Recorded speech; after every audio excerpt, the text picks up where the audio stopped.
Morning, everybody. As they said, I'm from Chicago, and I haven't been awake as long as many of you, but I came because I feel 9/11 truth is really important.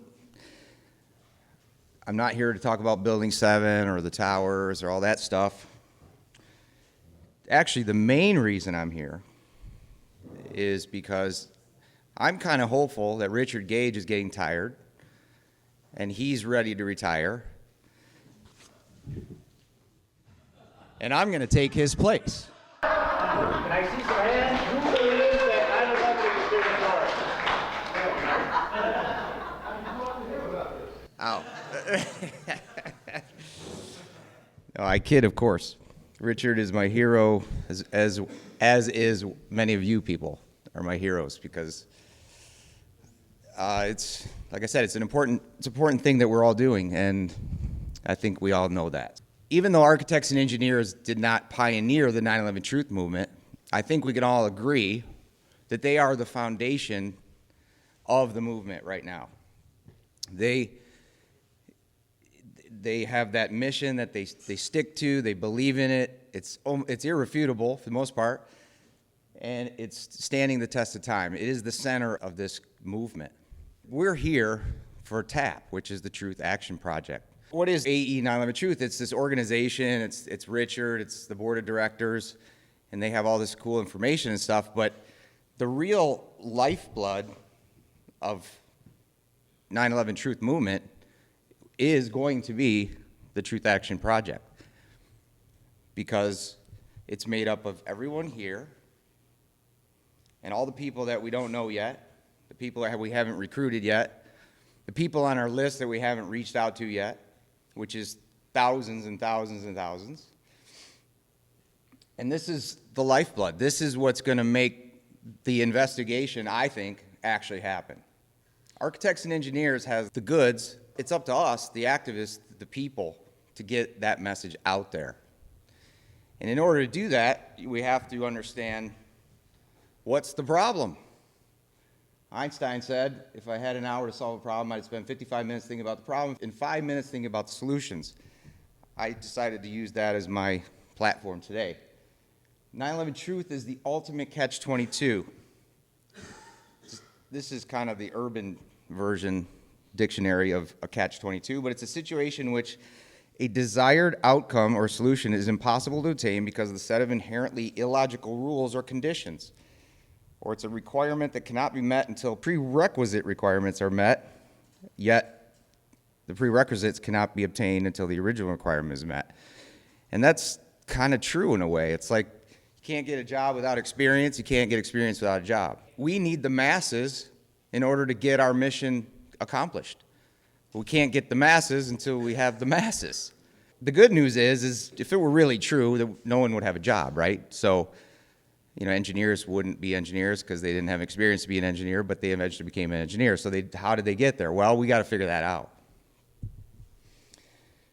What are the supporters saying? I've been reaching out quite a bit in my area, and this is just a few things. For the most part, it's really almost always the same. First, they say, "Oh my God, thank you for calling me." It's like, where have you been? Some of these people have been on the list for years, whether it's in organization or it's too much on their plate.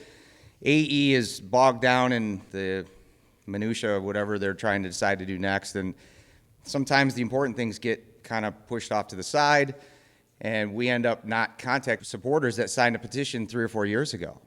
And by the time I get that name, they might not even have the same phone number. They might not even have the same email. They might not even live in the same place. That's happened to me. I've called people, "Hey, love to get you to join our local group."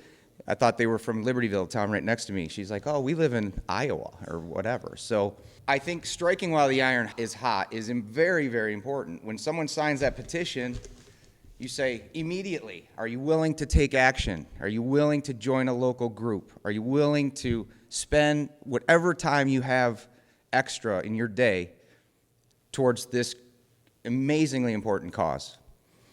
And you get them invited, you get them involved, and once you get involved, I think most of you would agree, you kind of get excited about it. You start meeting people, you start doing stuff, you start seeing small results, you start doing what we do.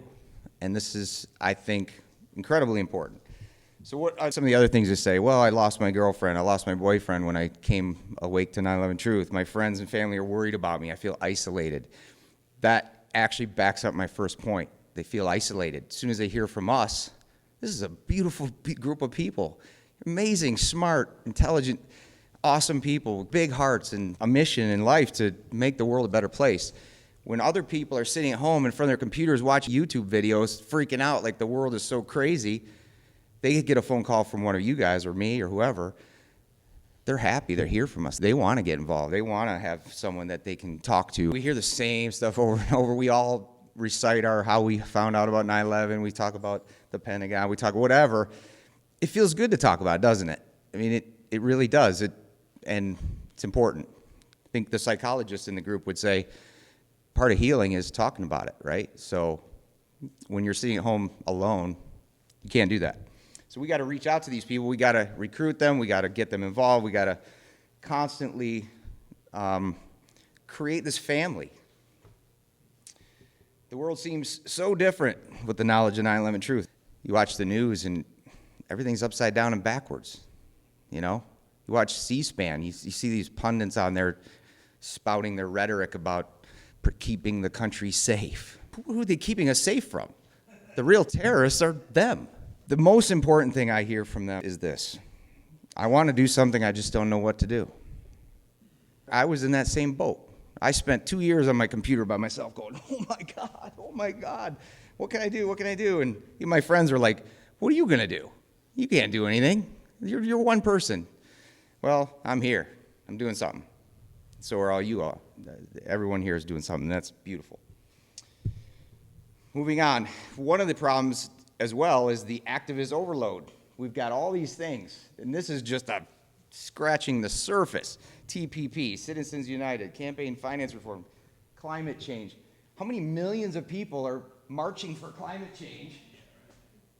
Is it even real? I mean, do we really know for sure if humans have impact on the planet? I don't know. I mean, maybe we do, maybe we don't. But there's millions of people behind it and going, yeah, let's march, let's tax us more so we can stop global warming. It's insane.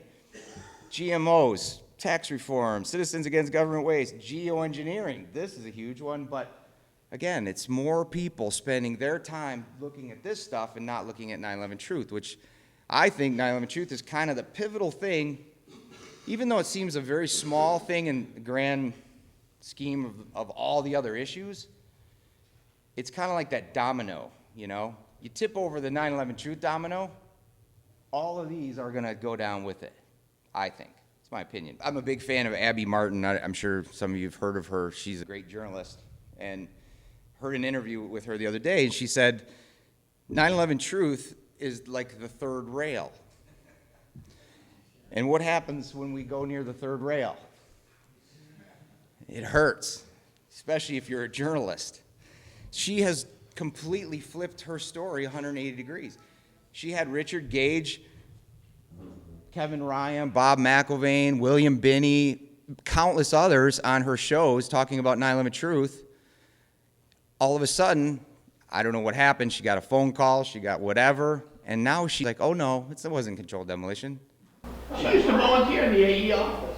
Was that in conjunction with when she left RT? Anything to do with it? I think it might have something to do with it. I don't know for sure. I don't know her personally, but yeah.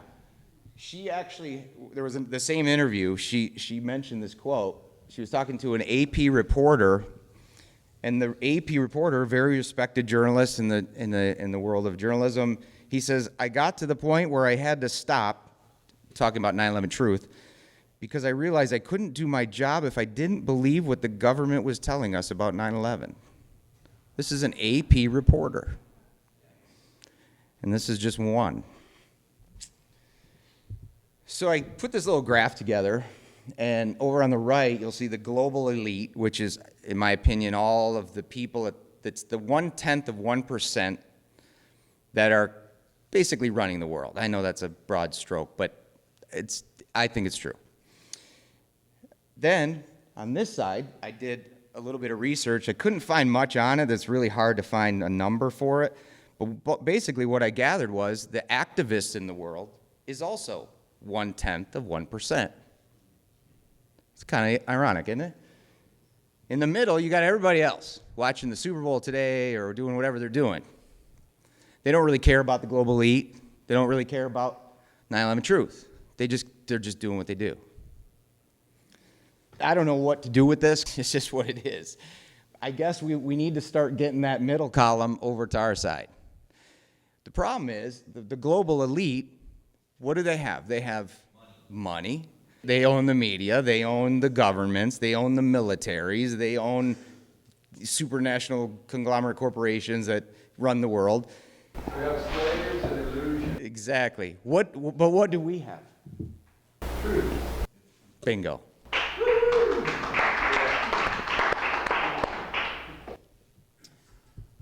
So who are our enemies? The government, we talked about media cognitive dissonance, apathy, I think is one of the big ones. National exceptionalism, that's a huge thing. My best friends I grew up with have that. They're unwilling to look at 9/11 truth. I think we are at war. I hate to use this analogy, but it's a nonviolent war, hopefully. And I think in order to understand your enemy, you have to think, well, what are their tactics? Deception is a big one. They take away our will to fight by firing people, or Abby Martin is a good example. You know, she was on the front lines. Now she's in the back. Divide and conquer. That's happening right in the 9/11 truth movement. You know, I know you all know the examples of what I'm talking about, but it's happening in our own movement. We need to use these war tactics like force concentration. You know, get together as one group, unified, and plow right in the middle of them. I'm not talking about violence or killing or any of that. That's the issue. They are willing to kill. They are willing to coerce and steal and, you know, ruin people's lives. We can't stoop to their level in that regard, but we can use war tactics. We have to, because that's how you win the war. You can't, you know, it's like the redcoats wearing red coats marching down the middle of the road. Did they win the war? No. Because the guys that won were hiding behind rocks and shooting and ducking, and they had the will to do it, and they did it. And the Revolutionary War is kind of a good parallel to 9/11 truth. You know, it's fighting against something that is wrong and doing what it takes to win it. I'll throw this up real quick. Visit Star Architects and Engineers at 9/11 Truth, the website. 25.4% of people who visit the website are Google searches. I think that says a lot. I think that somehow they're hearing about AE 9/11 Truth, they're going to Google, searching it, and it's taking them right to the website. I think that says a lot. I don't know how we can use this information exactly, but 10% Facebook. That's another big thing. We need to use Facebook. You know, I think some people might say it's a conspiracy. They're using Facebook against us, but we can use the tools that they're using against them. Turn it around. These are just some ideas. Reddit, another good one, a good source. These were searches. How did they get to AE 9/11 Truth? And the searches were, it was either just plain and simple Architects and Engineers for 9/11 Truth, or the next four, inside job. Interesting. I don't like that term. 9/11 was an inside job. A lot of people makes their skin crawl. But it's effective, I guess, apparently. The numbers don't lie. Here are the stats. Maybe we need to have more 9/11 inside job signs up all over the country. We all are different. You know, we all have completely different ideas of the world, different ideas of life, different ideas of 9/11 truth, different ideas about everything, really. And we also have different ideas how we should present that information. And the people we're presenting it to are all different. You can't, one person you might say, show them a video of Building 7, they'll be like, oh my God. Another person you show Building 7, so? What's that mean? So it's important to remember that, well, two things. One is that everyone is different. It's waking them up to the truth that we've got some serious issues in this country and in the world. And hopefully they will get behind AE 9/11 Truth and the Truth Action Group, or Truth Action Project. If they don't, they don't. Let's not spend a ton of time trying to argue and fight. And the other thing is, you know, you can get angry when someone brings up, you know, Oklahoma City and say, oh, well, you know, it's off topic or whatever. You know, what's getting angry about that going to help? It's not. It's going to divide us. It's going to make our message and our mission less likely to happen. And finally, I'll end it on this. Marty, in one of her points in her opening yesterday, mentioned appreciation. Appreciation for being here is big deal. And appreciating the fact that we have this knowledge and the ability to see the world in front of us, how it really is. Because I think the people who are awake to now and the truth, they really are awake to reality. And yeah, there's other issues and stuff that you can get lost on or whatever, but I think we need to remember that we should appreciate the fact that we have this knowledge, that we're aware and awake, and that we have the ability and we have the opportunity. We're living in an amazing time right now. This is an unbelievably cool time to be alive. It's kind of almost like the Revolutionary War, you know, when George Washington and all these guys were fighting the British to create their own country. You know, can you imagine them sitting around drinking a beer at the end of the day going, man, this is awesome, you know, we're fighting for our country. We're going to have our own country. This is really cool. And I think it's the same for us, you know. We should be happy and appreciate and enjoy this time. Don't be angry. Don't be pissed off. Don't be in fear and you know, feeling all those negative emotions are only going to drag you down, divide you with the people that are important, which is us. We're all important in this room. We might not agree on everything, but we're all important to this mission, and we're all important to each other. And we need to remember that before anything else. Forget the things that we disagree on. Let's move forward together with the things that we can agree on. I think that backs up, again, why AE 9/11 Truth is so important, because it sticks to the core things that are irrefutable. In a court of science, you walk in with AE 9/11 Truth information, no one's going to say, that's not working, because it's irrefutable, scientific evidence. So we need to stick to that mission, those things that we know can't be disproven. And if you want to bring in the Pentagon for whatever, because you like that topic, fine. But don't be divided with the rest of us because of it. And don't hate someone because they want to talk about the Pentagon. And just remember, appreciate love, joy, happiness, moving forward in unity. So thank you, everybody. It's been a pleasure for me to be up here. It's been a pleasure. If I haven't met you in person yet, I hope I do before the weekend's over. And thanks for being here.